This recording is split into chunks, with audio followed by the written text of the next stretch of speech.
The afternoon sun slanted through the kitchen window of the Henderson family home in suburban Maplewood, catching the dust motes dancing above the sink. Sarah Henderson was wiping down already clean counters, a nervous habit. Her husband, Mark, had left 20 minutes ago, slamming the door a little too hard after a muttered excuse about a last-minute meeting with a client named Thompson. The name meant nothing to her, but the tension in his shoulders, the way he avoided her eyes as he fumbled with his keys, spoke volumes. It was the third last-minute meeting this month. A cold, familiar dread pooled in her stomach. She'd been ignoring the signs for too long. The new cologne, the password-protected phone that now never left his side, the emotional distance that felt more like a canyon every day. She walked to the living room, her hand absently straightening a family photo on the mantel. Mark, herself, and their son, Jake, grinning at Disney World. Jake was at college 2 hours away, buried in midterm exams. The silence of the house pressed in on her. She needed to do something,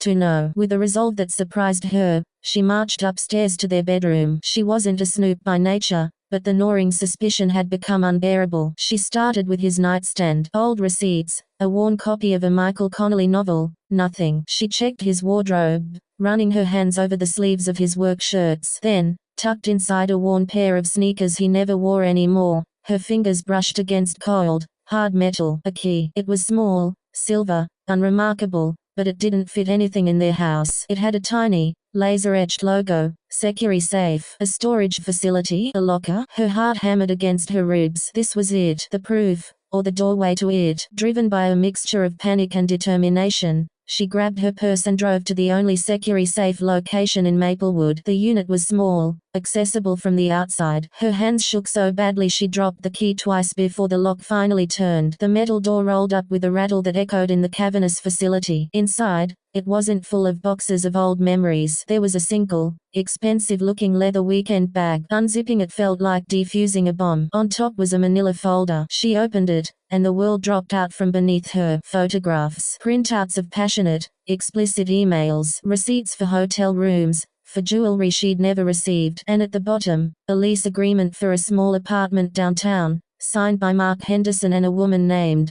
Chloe. The papers fluttered from her numb hands. The betrayal was no longer a shadowy suspicion, it was here, in stark, damning detail. He had another life, a life with a woman named Chloe in an apartment she'd never seen. The pain was physical, a searing wound in her chest. She stumbled back to her car, the world blurry with tears she refused to shed. She drove home on autopilot, the comforting landscape of her neighborhood now a painted backdrop to her crumbling reality. She walked into the empty house, the silence now screaming. She needed her son. She needed Jake, not to burden him, but because he was her rock, the one piece of pure, good truth in her life. She picked up her phone, her finger hovering over his contact. It was a Wednesday afternoon, he'd be studying. But the panic, the sheer, overwhelming tsunami of grief and betrayal, crashed over her. She pressed call. It rang once, twice. Hey, Mum. Jake's voice, cheerful and bright, was a lance through her heart. Jake. Her voice was a strangled whisper, then it broke. Jake, honey, your dad, he left. Mum, what's wrong? Is Dad okay? Jake's voice shifted instantly to alarm. No, yes, I don't know. She took a shuddering breath, trying to force coherence. He left the house. He's been lying. There's another woman, an apartment. I have proof. The words tumbled out in a chaotic rush. Jake, I can't breathe. Mum, sit down. I'm coming home, right now. No, your exams. Forget the exams, he said, his voice firm, the man in him overriding the boy. I'm leaving now. I'll be there in 2 hours. Just stay calm. Do you need me to call Aunt Linda? No one. Not yet. She swallowed hard, a new, more immediate terror cutting through the marital anguish. Mark had been gone for over an hour. What if he came back? What if he realized she'd been in the storage unit? The key was still in her pocket. The evidence was spread on their bed. She needed to secure it. She needed a witness. Jake, she said, her voice dropping to a frantic, urgent whisper. When you get here, don't come to the front door. Use your key to the garage side door and run straight upstairs to our bedroom. Don't stop. Don't look around. Just run to the bedroom. Do you understand? Run to the bedroom. The strange, specific instruction hung in the air. Mum, you're scaring me. Are you safe? Is someone there? I'm alone. But I need you to see it. I need you to see what I found before he can take it away and make me feel like I'm crazy again. Please, Jake, just do as I say. Run to the bedroom. Okay, Mum. Okay, I'm on my way. Just hang on. I'm coming. The 2 hours were an eternity. Sarah sat on the edge of the marital bed, staring at the damning spread of photographs and papers. Each hotel receipt was a dagger, each loving word in the emails a betrayal of every vow they'd ever made. She heard every creak of the house, every car that passed, her body tensing for Mark's return. Finally, the soft, distinctive sound of the garage side door opening and closing. Her head snapped up. Light, rapid footsteps through the kitchen, then the foyer. Then, as instructed, the sound of running, pounding, urgent footsteps taking the stairs 2 at a time. Jake burst into the bedroom, his face pale with fear and concern, his college backpack still slung over one shoulder. Mum, what the hell is? His words died as his eyes landed on the bed. He slowly approached, his backpack sliding off his shoulder to the floor with a thud. He picked up a photograph. It showed his father, Mark, laughing, his arm around a beautiful, much younger blonde woman, Chloe, at some rooftop bar. He scanned a receipt for a diamond necklace from a jeweler she'd always admired. He read a line from a printed email. Last night was perfect. I can't wait until we're in our own place, just the 2 of us, forever. Jake's face transformed. The worry for his mother morphed into a storm of disgust, betrayal, and raw anger. His hands clenched into fists, the paper crumpling in his grip. That son of a bitch, he breathed, the words thick with emotion. All this time, he's been doing this to you, to us. Seeing Jake's reaction, his instant belief and shared fury, was the permission Sarah needed to finally break. A sob ripped from her throat, and she covered her face with her hands. Jake was across the room in an instant, wrapping his arms around her, holding her as she wept into his shoulder,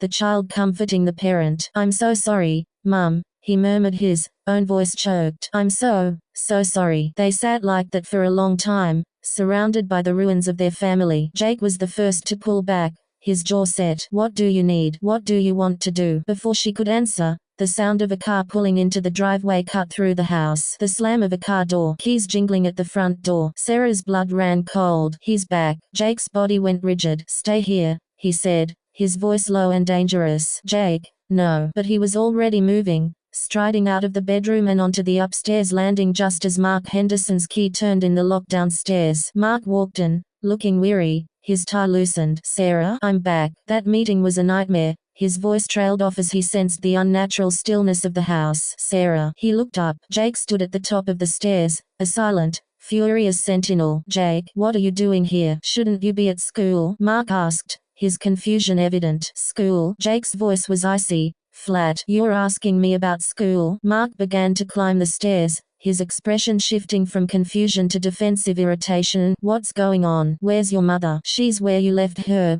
Jake said, not moving, blocking the path to the master bedroom. In the wreckage. Mark reached the top step, now eye level with his son. I don't know what you're talking about, but you need to watch your tone. My tone? Jake let out a bitter, humorless laugh. He took a step forward, forcing Mark back a step. I saw it, Dad. All of it. Chloe. The apartment. The emails. The necklace you bought for her. All the color drained from Mark's face. The carefully constructed facade of the dutiful husband and father crumbled, revealing the guilty, cornered man beneath. You had no right, he began, but the feeble protest died in his throat. I had every right. Jake exploded, his controlled anger finally breaking. That's my mother in there. What were you thinking? Did you ever think about her? About us? Or were you too busy with your perfect nights? From the bedroom doorway, Sarah appeared. She was no longer crying. She stood straight, her face pale but composed, looking at her husband as if seeing a stranger. The sight of her, and the evidence he could now see over her shoulder on the bed, shattered Mark's remaining defiance. Sarah, it's not what it looks like,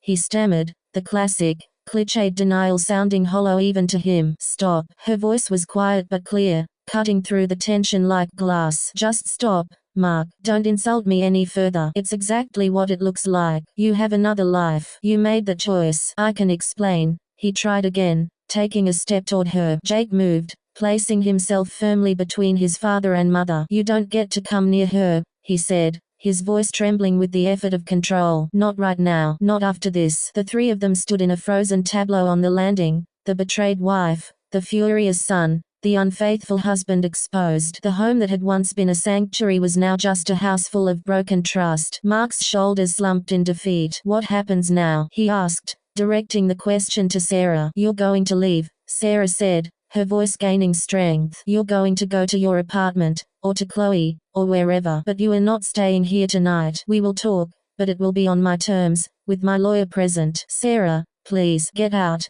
Dad. Jake's command was final. Now, for a long moment, Mark looked between them, perhaps searching for a shred of the love and respect he had squandered. Finding none, he turned without another word and walked back down the stairs. They heard the front door open and close, softer this time. Then the sound of his car starting and driving away. The silence he left behind was different. It was no longer oppressive with dread, but heavy with a painful, newfound truth. The following days were a blur of harsh reality. Sarah filed for divorce. Mark, after a few more pathetic attempts at justification, moved his things out. The apartment with Chloe, it turned out, had been a short-lived fantasy. Their relationship, built on secrecy and deception, fractured quickly under the harsh light of exposure. Mark found himself alone, facing the consequences of his choices. Jake stayed with his mother for a week, missing his exams but prioritizing her well-being. He helped her sort through finances, met with the stern but compassionate divorce attorney, and simply was there, making coffee,